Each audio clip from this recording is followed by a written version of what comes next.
할렐루야. 오늘도 우리 하나님 아버지와 주 예수 그리스도로부터 은혜와 평강이 여러분의 삶과 가정 가운데 함께 하시기를 축복합니다. 오늘 본문 말씀을 시편 88편 그리고 시편 48편 두 개로 정했습니다. 이유는 여러분 아까 읽어보셨으면 아시겠지만 시편 88편 말씀이 참 아프고 힘들고 어렵습니다. 그런데 그 아픔과 힘듦과 어려움 속에서도 하나님의 인도하심이 있음을 잊지 마시라고 시편 48편 14절 말씀도 함께 나누려고 합니다. 그래서 오늘 말씀을 통해서 어떤 상황 속에서도 끝까지 우리와 함께 하시고 인도하시는 하나님, 그래서 그 어떤 상황 속에서도 하나님을 찬양할 수밖에 없는 그 이유에 대해서 함께 은혜를 나누도록 하겠습니다. 그럼 먼저 시편 88편 말씀을 읽었을 때 여러분 느낌이 어떠셨나요? 시편 88편은요, 이 수많은 시편 말씀 중에서도 가장 암담하고 비천한 시로 알려져 있습니다. 고난과 아픔과 서러움과 버림받은 것 같은 절망이 가득합니다. 또 시편 88편의 표제어를 보시면요, 이 마할랏 느앗노스에 맞춘 노래라고 되어 있는데요. 여기서 마할랏 느앗노스란 무슨 말이냐면요, 여러분 성경책에 보시면 마할랏 느앗노스라는 단어에 각주 4번이 달려 있고 각주의 의미는 병의 노래로 되어 있으실 겁니다. 여기서 병이란 감기 몸살 정도의 질병이 아니라 가장 고통스러운 질병을 의미합니다. 특히 유대인들은 이것을 더럽고 저주받은 병인 문둥병, 곧 한생병으로 여기거나 아니면 당시 하나님의 저주라고 생각했던 어떤 신체적, 정신적 장애를 의미한다고 했습니다. 그런 의미에서 마할랏 느앗노스에 맞춘 노래란 가장 고통스러운 질병과 장애를 가진 이를 위한 노래라는 겁니다. 자, 그렇다면 여러분, 고통스러운 질병을 가진 이들이 하나님께 부른 노래라면 무슨 노래를 부를까요? 무슨 찬양을 부를까요? 당연히 하나님께서 고쳐주시리라, 치유되리라, 회복되리라, 하나님이 깨끗하게 하실 것이라는 이런 내용의 말씀이 나와야 할 것 같은데, 그런 회복과 희망을 노래해야 할 것 같은데, 시편 88편의 말씀을 읽어보면요, 그 내용이 전혀 희망적이지가 않습니다. 그리고 정말 마지막까지 그 어떤 소망도 발견되어지지 않습니다. 작은 신락 같은 기대와 가능성조차도 없습니다. 우리가 함께 읽지는 않았지만 시편 88편의 마지막 절인 우리 18절 말씀을 보면요, 우리 시편 88편 18절 말씀 우리 같이 한번 화면을 참고해서 같이 한 목소리를 읽도록 하겠습니다. 주는 내게서 사랑하는 자와 친구를 멀리 떠나게 하시며 내가 아는 자를 흑암에 두셨나이다. 아멘. 사실 아멘도 잘 안 돼요. 주님이 내게서 사랑하는 자를 떠나가게 하셨고, 즉 나를 홀로 버려두셨고, 내가 아는 자를 흑암 가운데 두셨다는 것은 내 앞길을 다 막으셨다는 겁니다. 시편 88편은요 이렇게 끝이 납니다. 주께서 내게 사랑하는 자들을 다 빼앗아 가셨고 나를 깊은 어둠의 수렁 가운데 홀로 버려두셨다는 겁니다. 이렇게 끝나면 안 될 것 같은데 정말 이렇게 끝이 납니다. 그래서 낯설고 이상하고 어색합니다. 왜냐하면 우리가 흔히 알고 있는 다른 시편의 말씀과 다르기 때문입니다. 말씀을 읽다 보면 다른 시편에도 아픔과 슬픔과 탄식과 원망이 나옵니다. 하지만 슬픔과 괴로움으로는 끝나지 않습니다. 보통 일반적으로 탄원시를 보면요, 하나님 미워 죽겠습니다, 고통스럽습니다, 억울합니다라는 탄원으로 시작했다가도 중간쯤 되면 하나님 저를 도와주세요라는 기도가 시작되고, 그리고 그 끝에서는 하나님은 살아계십니다라는 찬양과 감사로 끝이 납니다. 그래서 대부분들의 탄원시들은요 절망과 분노를 외치다가 기도와 간구로 바뀌고, 기도와 간구 다음에는 감사와 찬양으로 이어집니다. 그런데 이 3단계를 거치지 않는 시편이 바로 오늘 시편 88편입니다. 시편 88편에는요 하나님 앞에 찬양하고 감사하고 회복되었다는 내용이 전혀 나오지 않습니다. 오히려 가슴앓이하며 울부짖으면서 그 고통을 끌어안고 살아가는 시인의 아픔과 탄식으로 시편이 끝이 납니다. 해답을 얻은 것이 아니라 가슴속에 질문을 남긴 채 끝나버립니다. 그런 의미에서 시편 88편은요 문제의 해결점을 주는 것이 아니라 수많은 문제들 앞에서 참으라는 겁니다. 견디라는 겁니다. 그럼에도 불구하고 살아가라는 겁니다. 병의 노래, 마할랏 느앗노스에 맞춘 그 노래의 부제라는 그 부제처럼 시편 88편은 불치병에 걸린 배우자가 죽어가는 그 현실 앞에서 할 수 있는 것이 하나도 없어 그저 가슴을 치며 울고 있는 아내와 남편의 노래고요, 장애를 안고 태어난 자식 바라보면서 주님 어떡합니까? 아무리 생각해도 답이 없습니다. 그저 바라는 것은 이 아이보다 제가 하루만이라도 더 살게 해주십시오라고 울부짖는 어머니와 아버지의 노래입니다. 그럼에도 불구하고 살려면 벌어야 하기에 아무것도 먹고 싶지 않고 먹지 못할 것 같은데도 억지로 숟가락으로 밥퍼서 꾸역꾸역 목구멍으로 넘기며 일터로 나가는 삶의 그 끈기가 담겨 있는 노래입니다. 그래서 더 서글퍼요. 시편 88편이 참 얄궂고 역설적인데, 근데 여러분, 그게 우리 인생이 아닐까요? 목회를 하며 어르신 권사님 집사님 댁에 신방을 가서 말씀을 들어보면요, 다들 눈물 없이 듣지 못하는 사연 한두 개쯤은 가슴에 품고 살아오셨더라고요. 그 모진 일들 겪으며 어떻게 버티셨어요? 어떻게 참으셨어요? 라고 물으면요, 다들 한결같이 하시는 말씀들이 있습니다. 그것은 목사님, 그래도 살아야 되잖아요. 그래도 살아야 되잖아요. 그렇게 답하십니다. 근데 여러분, 그게 맞잖아요. 어쩌면 답이 없는 현실에서도 참고 살아야 가는 것이 우리 인생이잖아요. 그리고 나니까 이 시편 88편의 말씀들이 이해가 되었습니다. 저는 시편 88편 말씀을 읽을 때마다 그 많고 많은 시들 중에 왜 굳이 이렇게 우울하고 슬프고 어두운 노래를 시편에 담았을까? 미완성된 노래같이 아픈 채로 캄캄한 채로 끝나버린 이 노래가 어떻게 구약 성경의 시편이 될 수 있었을까 하는 의문이 시편 88편 말씀을 읽을 때마다 있었습니다. 그런데 가만히 보면요, 그것이 우리의 인생이라는 겁니다. 고쳐주시고 회복시켜주시고 복주시고 영광 주시는 하나님께 찬양하고 노래하고 감사하는 것만이 시편이 아니라, 원망에 그을리고 절망에 찌들린 삶을 살아가면서도 그 울음을 가슴에 품고 참고 버티며 살아가는 것도 우리의 시편이라는 것입니다. 가장 부르고 싶지 않은 노래, 그러나 피할 수 없는 인생들에게 주신 노래가 바로 시편 88편입니다. 여러분, 이 시가 더 가슴 아픈 것은요, 이 모든 고통과 절망이 나 때문이라는 자책감 때문입니다. 시편 88편 말씀은 크게 두 가지 내용으로 분류할 수 있습니다. 첫째는 이게 다 내 죄 같다라는 자책입니다. 그리고 두 번째는요, 하나님 왜 나를 버리셨습니까? 라는 원망입니다. 여러분, 사람이 너무나 큰 고통하며 서면요, 이 두 가지 원망이 놉니다. 내가 믿고 하늘이 믿습니다. 내가 죄인이고 하나님 참 모지시다라는 생각이 듭니다. 그래서 시편 88편 말씀을 보면요, 극심한 질병과 고통 앞에서 이 모든 고통과 절망이 나 때문이라고 생각을 합니다. 8절 말씀을 보면요, 제가 8절 말씀 다시 한번 읽어드릴게요. 주께서 내가 아는 자를 내게서 멀리 떠나게 하시고 나를 그들에게 가증한 것이 되게 하셨사오니 나는 갇혀서 나갈 수 없게 되었나이다 라고 그렇게 말씀하고 있어요. 즉 내가 아는 자와 내가 사랑하는 자들이 다 멀리 떠났고 나를 그들에게 가증한 것이 되게 하셨다는 겁니다. 즉 이 모든 고통과 아픔이 나 때문에 생겼다는 겁니다. 내가 아는 자, 내가 사랑하는 자들이 다 나 때문에 고통받고 어두운 가운데 있다는 겁니다. 여러분, 고통이 깊어지고 길어지면요, 이 모든 것이 내 잘못인 것 같고 내 죄 때문인 것 같은 마음이 들 때가 있습니다. 그게 아닌데도, 하나님이 버리신 것도 아니고 내 죄 때문에 그런 게 아니라는 것 내가 알면서도, 그게 하나님의 원리가 아니라는 거 너무 잘 알고 있으면서도 그냥 다 내 잘못, 내가 잘못해서 그런 것 같고 내가 무능해서 그런 것 같고 모든 것이 내 탓처럼 여겨질 때가 있습니다. 어떤 논리도 설명할 수 없는 버림받은 것 같은 좌절과 절망이 밀려올 때가 있습니다. 제가 대학교 다닐 때 봉사동호회에서 정신지체 장애 아이들을 가진 그 아이들을 대상으로 그 식사봉사와 목욕봉사를 한 적이 있습니다. 그 시설에 있는 그 아이들은요, 대부분 혼자서 아무것도 할 수 없는 중증 장애 아이들이었습니다. 보기 흉할 정도로 몸이 뒤틀려 있었고 침을 흘리는 것은 기본이고 대부분의 아이들이 대소변도 가리지 못했습니다. 근데 그때 제가 그 봉사를 하면서 놀랐던 것은요, 그 아이들의 어머니들의 반응이었습니다. 그 누구보다 위로받고 이해받아야 할 어머니들인데 오히려 미안해하고 죄송해합니다. 뒤틀린 자신의 아이 몸 바라보면서 이게 다 내 죄 같다라는 겁니다.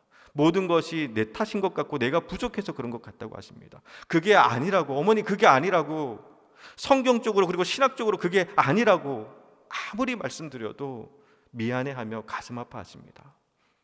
가장 큰 짐을 지고 살아가는 피해자임에도 불구하고 오히려 미안해하는 가해자처럼 느껴지는 게 우리 마음입니다. 그런 의미에서 시편 88편은요, 가장 아픈 사람들이 미안해하면서 부른 찬양이고 노래입니다. 그래서 더 먹먹합니다. 그래서 영국의 구약학자 데렉 키들은요, 시편에서 이보다 더 슬픈 기도는 없다라고 말할 정도로 시편 88편은 슬픔으로 가득합니다.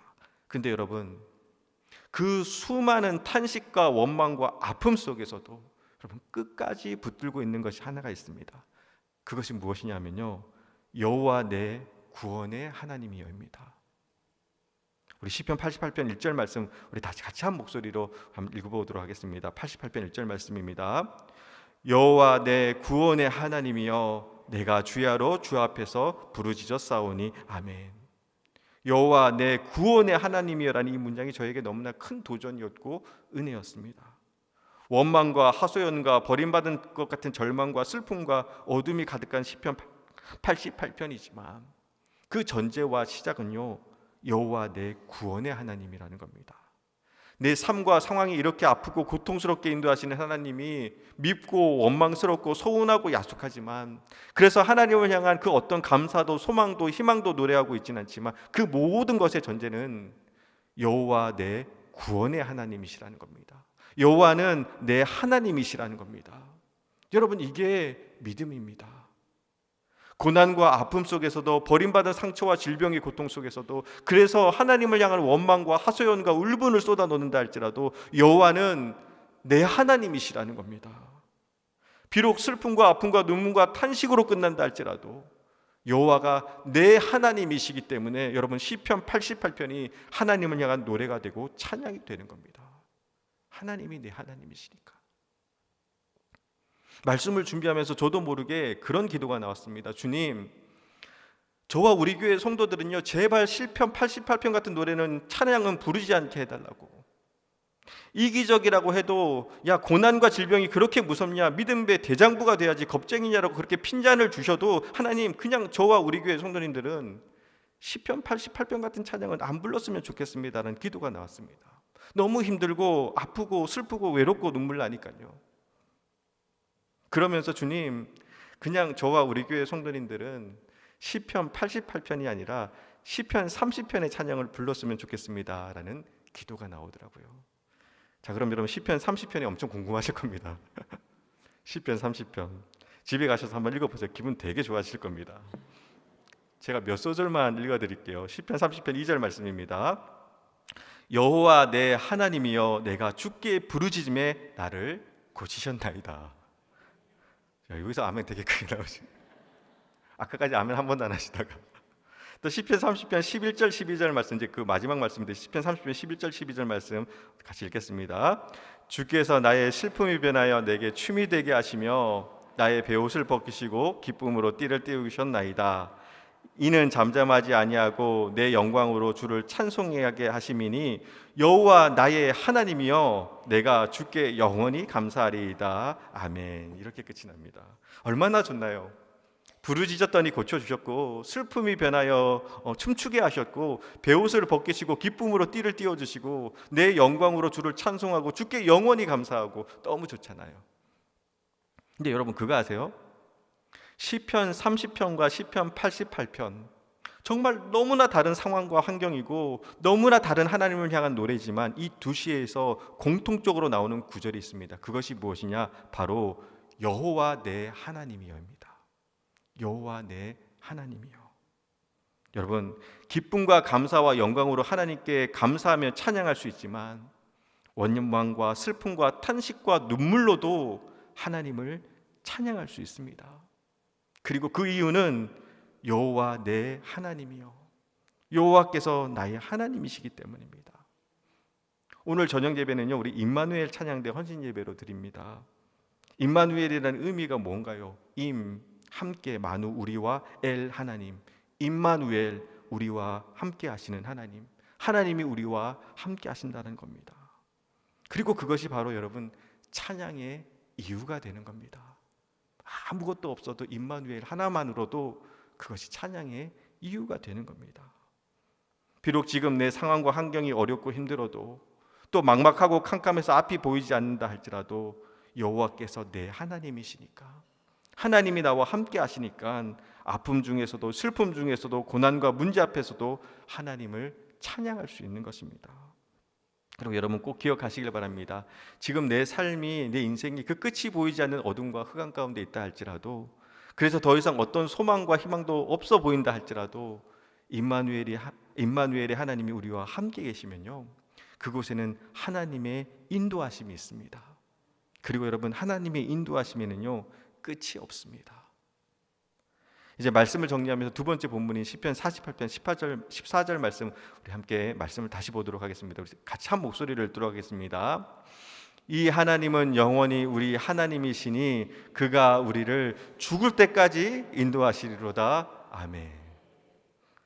너무 좋지 않나요? 우리를 죽을 때까지 인도하시리로다.